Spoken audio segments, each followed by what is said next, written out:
Choose what brings you joy. Choose adventure. Choose something extra. Choose to live large, even when driving small. Choose to roar. Choose to lead the charge by going electric, or the best of both worlds with a plug-in hybrid. Choose to connect while disconnecting with the world around you. Life's a joy when you live it on your own terms. What will you choose? The BMW X Range. Welcome to Tarmac Life.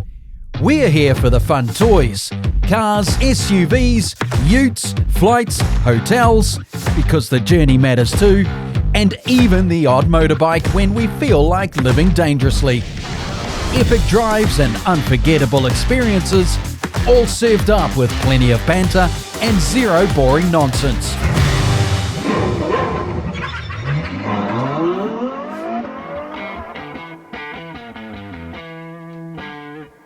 On tonight's show, Suzuki's little off-roader goes large. We review the 5-door Jimny.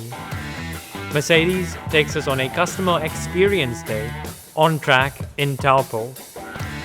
Rear-wheel drive versus front-wheel drive. Do you know the difference? We explain more. And then we slide on into a fan favorite with a review of the Subaru BRZ TS.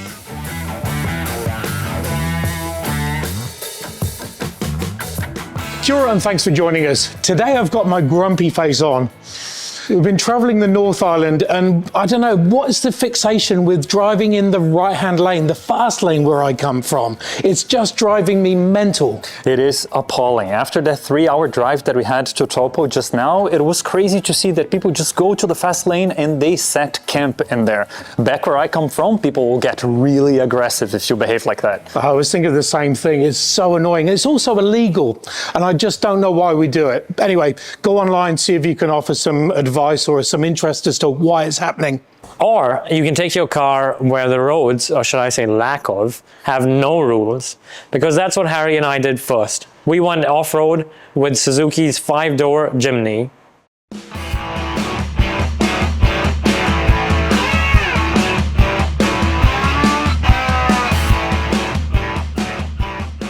Now, just to give you a bit of context, the Jimny was actually launched in the 1970s, so it's been around for 50 years. It was built to be a small, practical off-roader that could go anywhere and at the same time really fit anywhere. This grille over here is now, as you can see, has 5 slats and they're all chromed. That's something unique to the 5-door Jimny. But as I take steps further around the back, you can see that, well, it's really the same as the 3-door up until you get to this point. Ta-da! Guess what they've added on? Some extra doors, look. And that comes thanks in part, or well, thanks majorly to a 340mm extension to the ladder frame underneath, which allows you to add on these doors, which make the rear seats accessible now. But really where that comes to fruition is in the boot space. Now, if you've watched our 3-door Jimny review, you'll know that the boot was just sort of deep enough to get, well, a single boot in. It wasn't really, there wasn't much depth to it at all. But now, adding that extension onto it has meant that that 85 liters has gone to a whopping 211 liters. And when I open this up, that means that, take a look, we've got bags in there, there's actually a laptop, there's like much more than just a singular boot in the back. Under this tiny little bonnet here lies the engine, which is actually 1.462 liter, a 4-cylinder engine. And what that produces is 75 kilowatts, 130 newton meters, and you can either have it delivered to the All-Grip Pro all-wheel drive system by a 4-speed automatic or a 5-speed manual, which is what we've got in this car. If you were to look at the dashboard, you of course would not be able to tell that this is the new 5-door model. And it's actually for the better, because this is one of the things that the Jimny has done pretty well for many, many years. If you were to look at a few of the elements that we'll cover in here, such as this shift boot, you would pretty much say that this is a car from the 90s. With the exception of the screen, or maybe the automatic air conditioning, this is all a no-frills kind of old school interior, and I really, really like it. And now at the back, this is where the magic of the new Jimny actually happens. And if you were to look from where you're standing, it probably looks like I'm very cramped back here, but it's actually not that much like that. And you can see here there's actually quite a bit of knee room, heaps of foot room and headroom for me. Granted, it is a little bit on the narrow side. I don't think that we would be able to fit people that are a little bit wider than myself. But granted, this is a 4-seat car anyway, so the two people that you are able to now actually fit back here will have a somewhat pleasant experience as they are down off-road with you.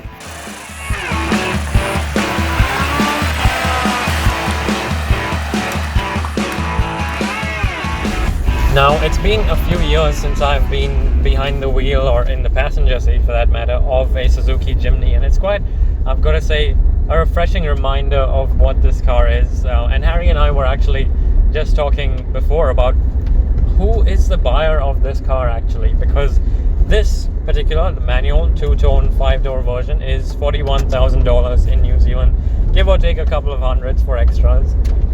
And at that sort of money, you're dealing with the busiest section of the crossover and small SUV segment. And frankly, if you wanted, say, technology or practicality, or, you know, your car to be sort of very urban friendly, you'd go for one of the many other options available. But in this segment, there's nothing quite like the Jimny, I don't think, in terms of the character and the styling and all of that is so unique and lovable, and on the other hand, nothing with this sort of off-road capability. Yeah, I think that this is what really defines what the Jimny represents for the market. Yes, there are many cars that have all the competency off-road that the Jimny does have, especially as we are a little bit more off-roady gravel roads as we are right now. But I think that if you were to consider the character that it brings, the design that, well, we should actually get to talk a little bit about that, because I don't think I've had a car attract as much attention from the fairer sex as this one here. Forget about the M2 or when I showed up with the super fancy SUVs, people were crazy about this one here. So then that's exactly what you're paying for at the end of the day. All of this capability off-road plus this winning design, of course, means that they have to make a few compromises on a few different areas that we were discussing before starting the recording. But speaking of issues, you might wonder, adding stuff like extra doors, for example, or adding length to the body, extra metal, all of that, what are the downsides of doing such an exercise?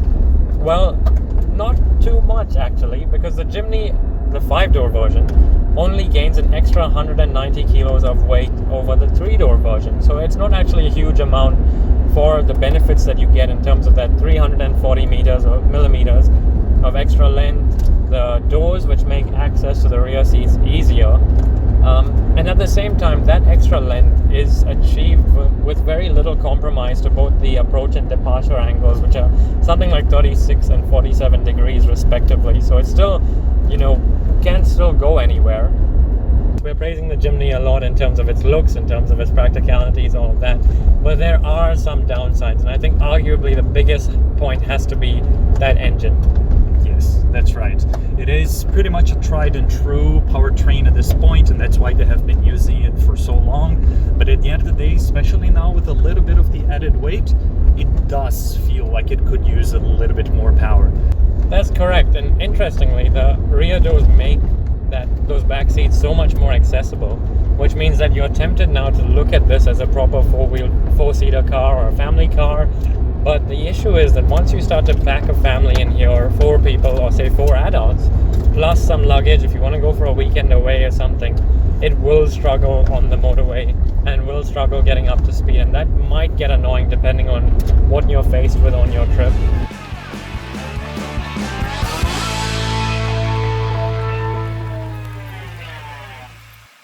Wow, that looks amazing. Who doesn't love the Jimny? It's such a good vehicle. But the big question I've got is, Those two extra doors, do they make a difference? Oh, they absolutely do. They make the car way easier to interact with without losing the charm or the capability that it have.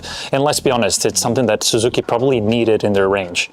And speaking of range, well, there's few out there quite like that of Mercedes-Benz, and they invited us, well, these two, to drive the entire lineup on track in Taupo. That's on after the break.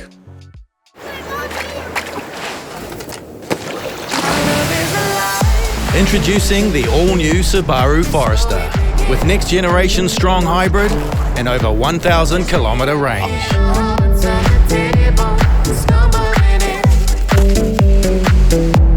The all-new Subaru Forester. Get ready to own the road and conquer the wild. Have it all-wheel drive with Subaru.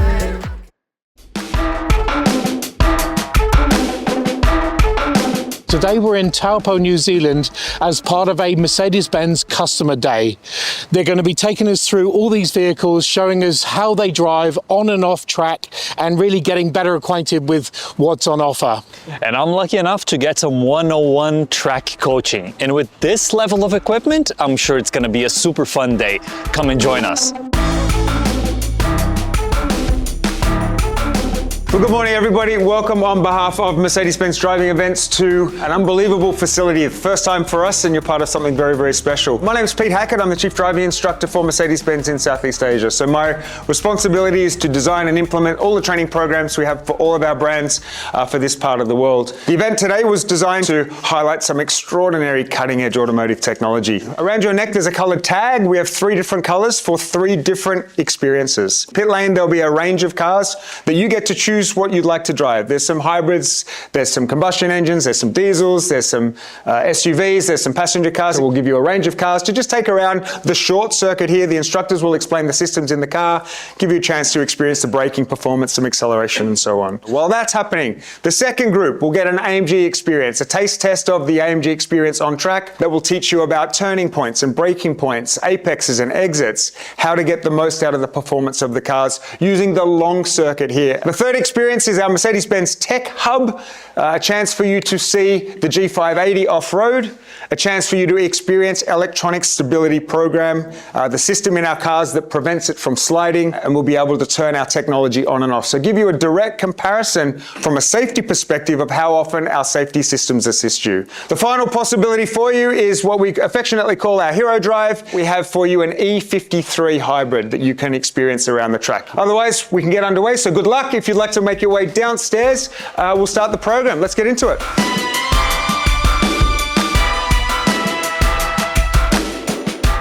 Just hold the steering wheel straight, don't turn it, and hold one of the pedals in and keep the pedal in, and then just hit the gas.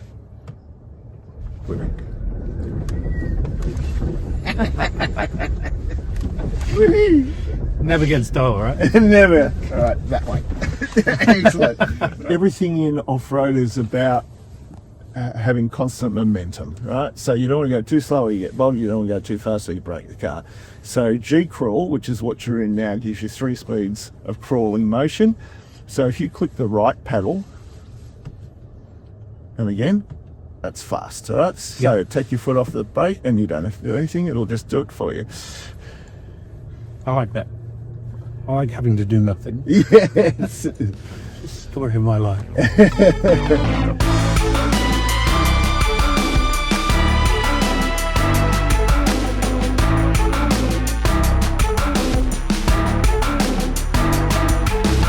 All right, let's put the data on so we can see how you're doing. Okay, so now we will have all the figures. Yeah, AMG track pace, so everything that you're doing, you're a seasoned expert, I'm told. So, you know, motoring journalist, presenter extraordinaire, driven so many cars. I have big plans for you. Gentle power, more power, more power. That's good.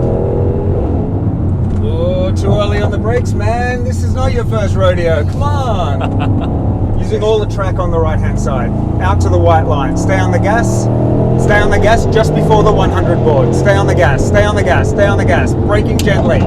Good, keep braking. Harder, harder, harder. Off the brakes, hold it on the inside. Constant throttle, keep steering, whip on throttle. Wait, wait, wait, wait, wait, wait, wait, go. Full throttle, stay on the gas. Good, braking now. Gentle lift, in, look ahead, onto the white line. wait for it, power gently, go, lift on the white line, go, nail it, use the 4MATIC Plus, gentle lift, onto the white line, wait, look, all exit on the road, out you go, stay on the gas, braking now, good, unwind the steering, lift a little, stay on the inside, much better, wait, send it, all the way, out to the white line, stay on the gas, wait for it now, braking, harder, on the curb, keep braking, wait for the throttle, wait for it, turn right, stay on the curb, wait, send it now, hear the tires complaining, stay on the gas, awesome, that is better. Wow! Brakes now. So remember, always unwinding the steering as you apply throttle. Brake in a straight line, good. Harder as you get closer, ease off the brakes as you turn, constant throttle to the apex. As you unwind the steering, throttle apply. Go. Technically getting to full throttle when the steering wheel's straight. And so it's like a piece of string between the accelerator and the steering wheel. Oh yeah, okay. I'm tending to use the accelerator to get the feeling that I'm keeping the car on track, on its trail. Yeah. But I think that is making me go too early on the throttle, right? Yeah, correct. And that basically makes the rear of the car squat. So you then rely on rear axle steering to pull the car around. And then I lose and it front wheel creates, grip. Yeah, exactly. Creates instability. All right. So it's more as you unwind, use the throttle, not while you've still got lock on, because when you have lock on, the corner's still getting tighter. It's not until the corner opens up that you go, I can see where I'm going, Yeah. send it. Okay. Most amateur drivers, they rush the corner, they overslow the car, they're fighting with the car, and then they try and drive out of the corner, but on and off the throttle. As I said, it's single movement on the gas, single movement on the steering, ease off, wait for it. As you unwind, power now, and send it 100% throttle on the trace. There we go. Look at that braking, look at that throttle trace. That's perfect. Literally perfect.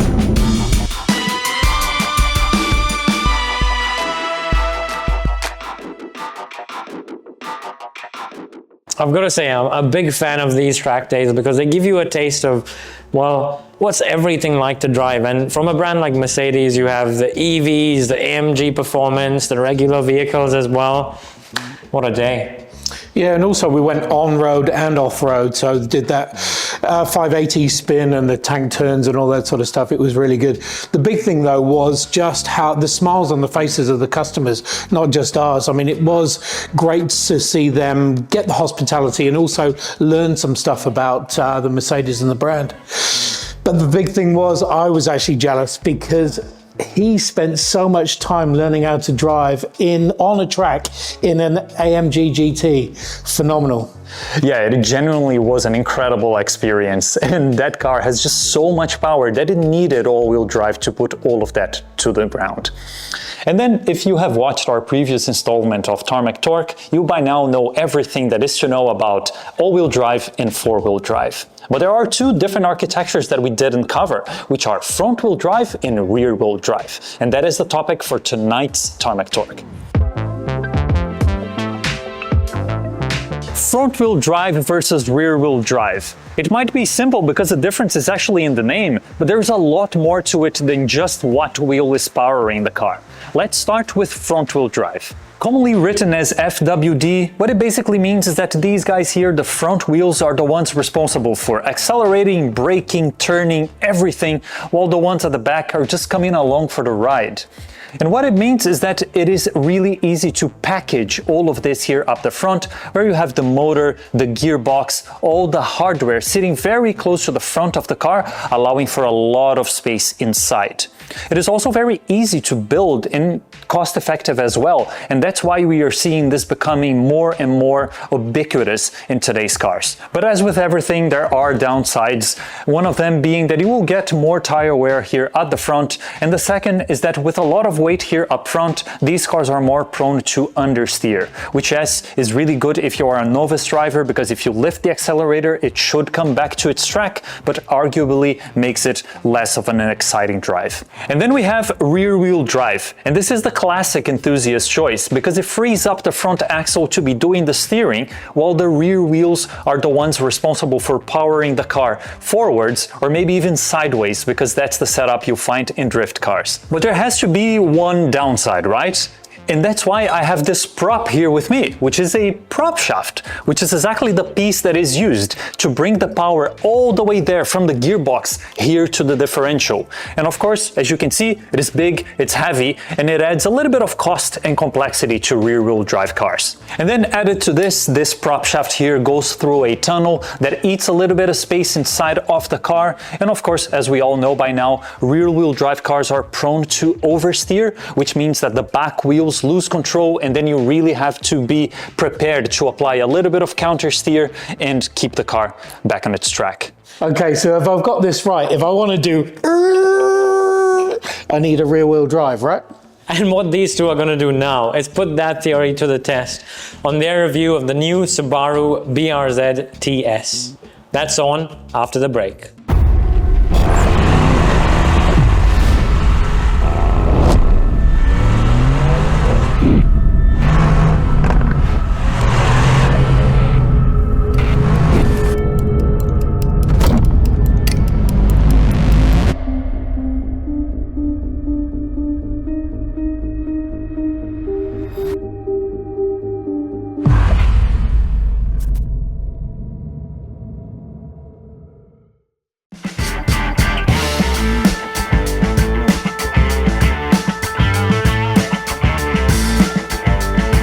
For those of you who don't know, a BRZ or Boxer rear-wheel drive Zenith is Subaru's 2+2 sports car. It was first introduced in 2012. There's a or joint venture with Toyota, so your 86 is out there. Since then, we've then got the second generation, which is this one, and now what they've done is they've taken the STI or Subaru Technica International and given it a little bit more, I don't know, sportiness. With this one, there's only 10 in New Zealand, so they've given it a new badging. So you've got the Subaru, you've got the TS in with the red here.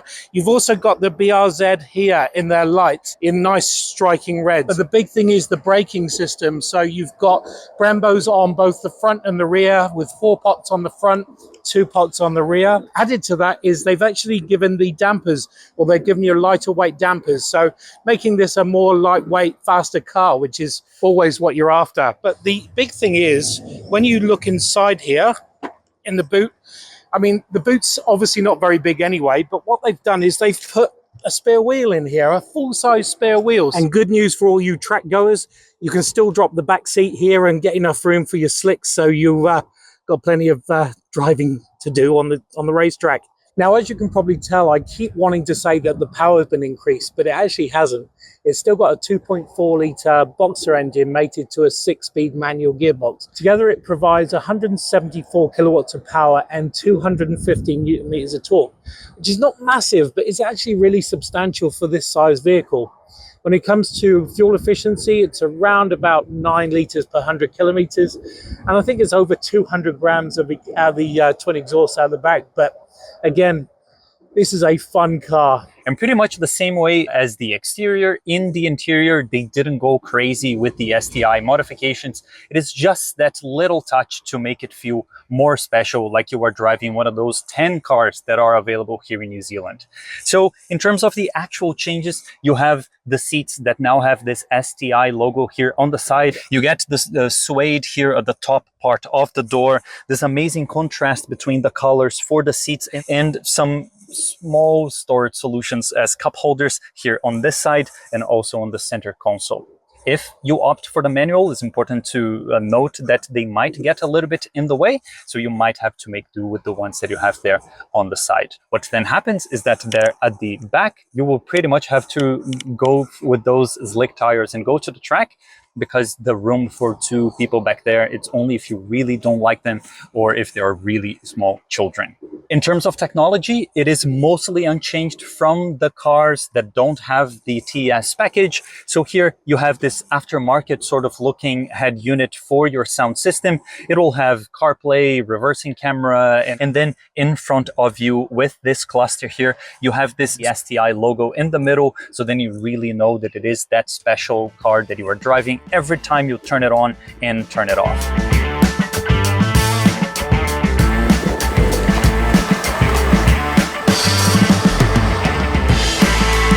like I said before, the thing that I was really interested, or I keep saying, is it's got more power, but it doesn't. It's just the handling's better. And it does have a manual gearbox, which means you can really mess around with it. And from a reviewer's point of view, it's so good to be in a small car that I can see over the roof of, and a manual gearbox. It's just awesome. And it is such a good manual, right? It's amazing to interact with. The clutch take point is really easy to judge and understand. We just got into the car and we understood where stuff is happening. It's just such a fun car. Good thing about this car is you can rev the hell out of it. And it's not stupidly fast by any stretch of the imagination, but it does give you the chance to drive.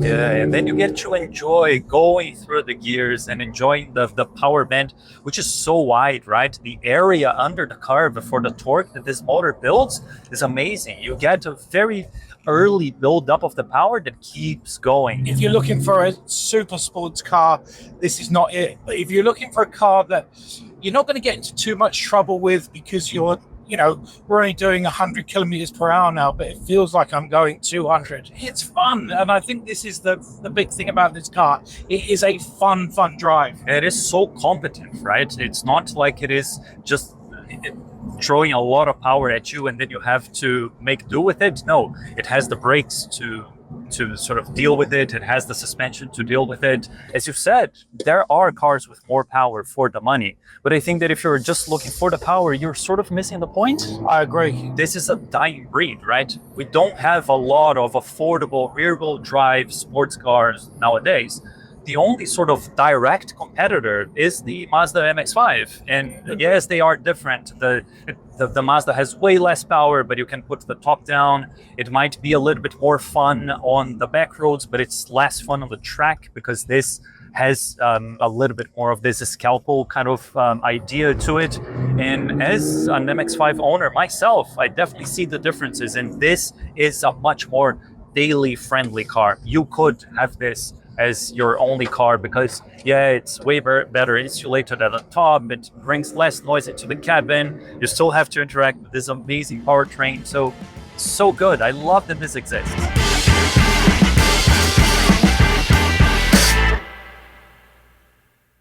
I've got to say, that looked like so much of fun. And I feel like I do genuinely say this a lot, but in that case, it goes to show that there is still a market out there for the classic two-seater rear-wheel drive manual sports car. I'm only surprised though that, well, neither of you two got it sideways.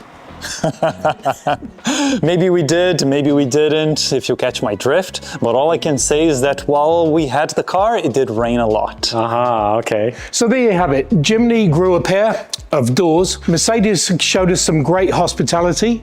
We now know the difference between front-wheel drive and rear-wheel drive, and Harry left no skid marks on the road.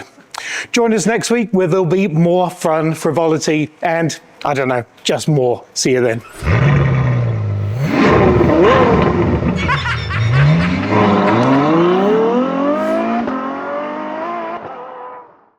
All right, guys, game face is on. Harry, put that phone away. Okay. And speaking of range, well, there's none quite like none out there quite like. Oof. Yeah, oof. Words, big words. Ranging those words. That's on after the break. You thought I was gonna lose it there. You thought I was gonna lose it there. So there you have it. There I go. I always mess it up. So there you have it. Not Mercedes. Yeah. So there you have it. Jimny grew a pair of doors. Mercedes had offered us showed us great hospitality. I just can't get past this thing. Ooh, that's weird.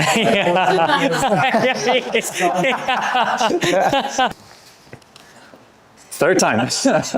With the new Subaru WRX. It's not a WRX. Yeah. Maybe on gravel it does, but all right, do your skid marks again.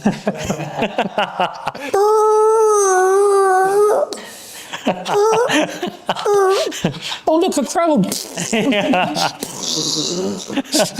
You catch my drift? Okay, maybe I'll make use of that. Nice, nice. Oh God. I lost it. I think this car's shocking me. It's not the first time it's happened.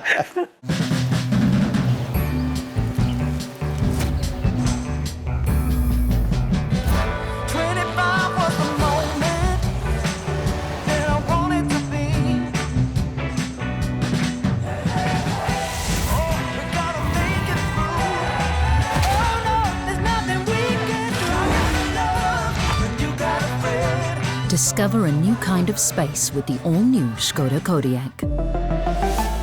Škoda.